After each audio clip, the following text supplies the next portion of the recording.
Most common question is probably like similar to you guys, I would guess. It's how do I get where you are?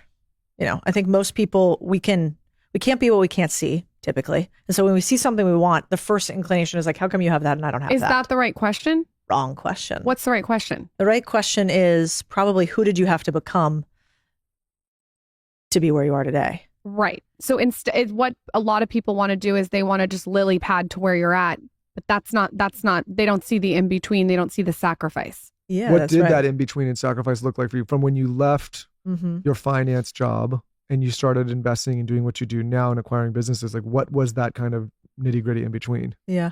I don't always know how to get to a location, but I do believe in increasing your luck surface area. So often I'm just thinking, if I get to go fishing with a single line pole, or if I get to go fishing with a huge trawler with a net, I'm probably going to be more likely to be successful with the latter than the former with no additional knowledge, right? I just have a better tool because I have a way bigger surface area that I can collect a lot of fish. And so in life, often I think about I'll ask the team, what's the easy button? Like, if I want this thing, what's the easy button or the next step that's the easiest in order to get it? And usually I think it's contagion. It's like, how can you get around other people more frequently that have the thing that you want? Because one, a lot of the data shows, first of all, that if you're around high performers, you have a higher likelihood of performance. In fact, just sitting next to high performers, you are more likely to outperform by 15% if you sit by one high performer. And if you sit by one underperformer, you are more likely to underperform by 30%. Was that you did you create a viral piece of content that I did? I saw that. Yeah, I've seen that too. We've I been feel talking like about you might people have sent sitting. that to me. I think I probably did. It's people sitting. Yeah, in that's an when you office. where did I immediately hear that? fire a It's few through you. employees. Yeah, yeah. You hire a few good ones. You put the good ones in the middle. But it's true, and it's actually we've all felt it. Like there's an idea in philosophy about God, and I'm going to forget who told me this, so I apologize. I'm not going to directly attribute it, but this idea of treadmill versus couch friends, and essentially, like we all have that friend where after we hang out with them, we're like, let's go. I have so much energy. What are we going to do next? Man, you inspired me. And then you got that friend that afterwards you're like, I'm so exhausted and it's tough out right now. And I'm tired and I have a headache. And that amplified is your bank account and your life. So more than any how did you buy a small business? It's much more important the who. Who can you get around that already has the things that you want? I would also challenge everyone to say whose content you're consuming. Everyone is they talk so much about the 5 people you hang around. If you're consuming shitty, gossipy, low vibrational content that's negative as shit all day, don't come crying to me. The first question I would ask anyone if they feel depressed or low or melancholy is, what are you watching and subjecting yourself to every day? Yeah, that's good. I mean, it's like everyone's like, and also how much of it are you consuming? Meaning if you're sitting scrolling all day long, no wonder you're depressed. Yeah, I agree. Well, and especially like a good actually indicator for me is I think there's like this like victimhood porn we're doing on the internet right now, which is like in my stories today, I see so much of it. Like, oh my God, I have to, take a day to think about life because it's really hard because I feel emotional about things. And we all have felt like that. Do we need to post that on the internet for other people to tell us that they feel bad for us too? No, I don't think we do. And now maybe sometimes we do, but you follow those people that is their entire life cycle. Oh, I'm really sad. I'm really depressed. I'm really sad. I'm really depressed. I'm really sad. I'm really depressed. Now, why would you continuously post that way? Because you get a lot of engagement.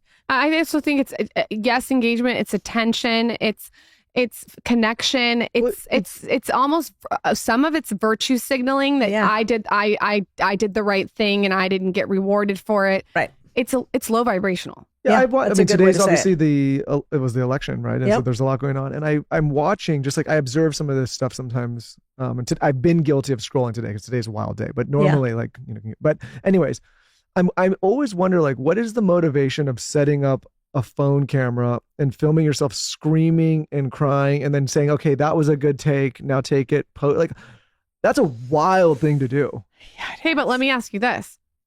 What about the people that watch it?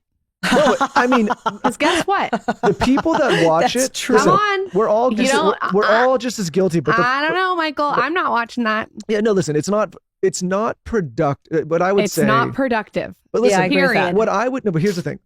I'm just going to say this and it's going to sound arrogant. I am personally where I am at, where I want to be at in my life. I'm happy with my life. I still have ambition and want to keep it, but I'm happy. If I was not personally content and happy with my life right now, I would not be exhibiting these behaviors where I'm scrolling, watching people cry online. Yeah. And I'm not rubbing that anyone's face. I'm just saying, like, if you're in a space in your life where you're like, I'm not where I want to be, then it's probably not the most productive behavior to scroll endlessly on stuff that's going to make you feel worse. Right? 1000%. For me, like, it doesn't make me feel one way or the other. I'm just kind of observing it, being like, this is wild behavior. But for someone's like, wow, I'm triggered by this, or I'm spiraling, I'm not happy, or it's making me sad or depressed. Like, it's probably not the right activity to participate in. Yeah, I think as often as you can, surrounding yourself with things that either, and it's not even make you feel better, it's that make you do better. So, I think if we chased the feel better all the time, that is like a straight highway to OnlyFans, Right. Like, that's not great. But if we chase instead things that made us do a little bit better every single day, then we actually end up feeling better anyway, and it's long-term better for us. And so and listen, do we all, I spent way too much time. I was like, there's like a Sleeping Beauty meme where she's like, her eyes are wide open. She's staring at like a phone. And that was just me on Twitter last night. I mean, I was just. That was everybody. I mean, no, it was not everybody. She's Do healthy. not project that onto me. I was in bed at 7:30 reading Ina Garner's, however you say her last name, biography. That's very healthy. About You have a cooking. healthy wife. You and I are sick and twisted. Is the well, I problem. mean, listen. I was being so passive aggressive though. I was like slamming the door a little louder. Okay, I but was last night- talking through my mouth tape, telling him to get the baby and put the baby to bed. Last night was an outlier. That's not an Listen, every I get night. it. Look, Yeah. I also get it. I'm not judging. Listen, do what you want. So moving it along, when people reach out to you and say, Codie, I'm not where I want, or I need it, like, what is the Codie response to those people to either, help point them in the right direction or give them kind of some great advice? yeah, Like, what's what do you the tell Codie them? advice? I mean, the first one, I'm not the best if you want to be snuggled and cuddled. That's Love probably not that. me. Yeah. There's plenty of people that are there for you. It's not me. I try to think that you want to come and watch my content. And I believe this deeply. If you really want to learn tactically things that you need to do in order to make your life better, if you tactically want to learn how to make more money, I'm probably your girl. If you want to feel better all the time, I'm probably not your girl. And there's somebody else, and that's great. Like, marry the two. Sounds good. But for me, we have a saying at Contrarian Thinking, which is like, choose your hard. And the idea is essentially this, that, I remember seeing this a million years ago and I couldn't remember where originally, but this idea of like, being fat is hard, being fit is hard, choose your hard. Being married, hard. Being single, hard. Choose your heart. And so I think in life, often we have this feeling that one is harder than the other, and they aren't. One is just better for you than the other. And like, the data tells us, for instance, which one is better for us, which is being healthy. It is hard to be healthy. I mean, especially in this day and age, like, oh my God. I mean, you guys do a great job of sharing all the ways that you can get rid of all the toxins in your body because they make it so hard to be healthy. But guess what is just as hard as being healthy? Being fat. Both really hard. And so I think my first thing is choose your hard. You get to every single day. And the second thing that I think is true for most of us is like, we don't have unlimited willpower. And so, I always go back to the Mark Twainism, which is, if you got to eat a frog, eat it first thing in the morning. If you got to eat two, eat the big one first. And my dad always said that to me. And so Don't wake me up and say that tomorrow morning, because I don't know what that means husbands to me. everywhere. I have my mouth tape on. Well, that's kind of a hard thing to do. The first time I did mouth tape, that stressed me out. Oh, I thought you meant a blowjob.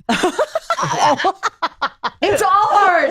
But you know You what's gotta choose your hard? hard. That Is was not giving good. one. Yeah, that's also true. Because that's gonna have consequences too. Do you know what I mean? Yeah, I'm not going to let my husband listen to this podcast. He's going to be like, I like them. And you could go back on again. Yeah, of course.